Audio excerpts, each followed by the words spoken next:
Hi guys, I wanted to show a trick to get the idle out of your Unreal game characters. This won't just happen with the Unreal mannequin, it's like anything you're working on. Sometimes you just don't have access to the idle. If you're at a game development studio, you can there's probably a file somewhere that has the idle and you can copy and paste it between Maya files, but in this case, I want to work on some mannequin anims, but I don't actually have this idle pose. So usually I want to start my anims from this idle pose or like from the walk cycle that already exists. Sometimes you replace the idle pose completely, but in this case I just want to get something that's similar to this pose. So here's what I'll usually do. I'll find this animation, which is this guy, third person idle. That's this data. And I think you can go, not here, where are you? Export asset, animation data,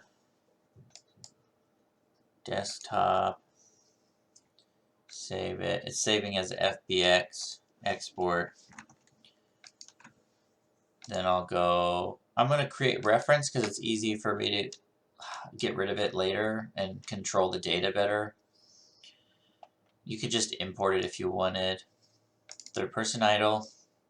So this will come in as a skeleton, and you can see it's really helpful knowing where the foot is, because otherwise I'd just be guessing. I wouldn't know if, like, you know, where did I put the hips, what rotation. So having this joint in here, the joints in here is really helpful. And then what I'll do, because it makes it a little, because I don't have joints on the mannequin, I'll unhide my joints. So I'm going to go select hierarchy on the joints, and then unhide them with the H key. So now I've got joints that I can get pretty close. It's not going to be 100% accurate. So if you're working on cinematics or something, you might have trouble. But if you're doing any kind of blending, as long as you get pretty close, usually you're okay. Especially with fast actions, like combat or something. So I'm just going to use those joints as a guide to build my pose out. And then go from there. So that's it. That's basically what the trick is. Just export the skeleton and import it into your Maya file, and then use that as a sort of helpful goalpost to try and see. There's all sorts of little things. Did I break? What did I break? Like getting this shoulder in the right spot. But first you'd want to, if you're new to posing, get the back all lined up correct.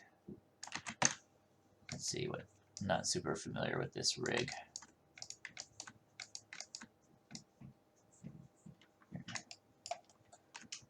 Yeah, so when I start moving the rig, I can see which skeleton is moving, because sometimes it's kind of hard to tell. A lot of times I'll just grab stuff and wiggle it around until it's doing about the right thing. And then I can tell the rotation's a little off because the kind of clavicle guy is not there.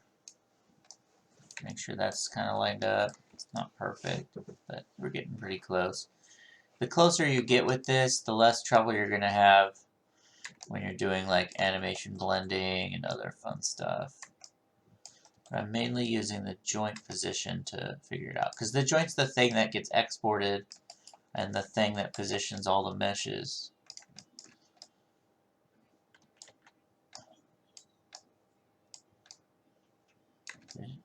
I'm sure there's super fancy ways to do this, but this is the, like, this will never break. It's always nice to have like a backup method to do stuff that doesn't depend on a fancy script or a tools person or something.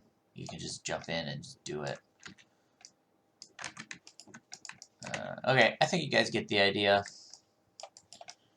You see the pose starting to come together. That's all the things. So good luck with your animations. See you later.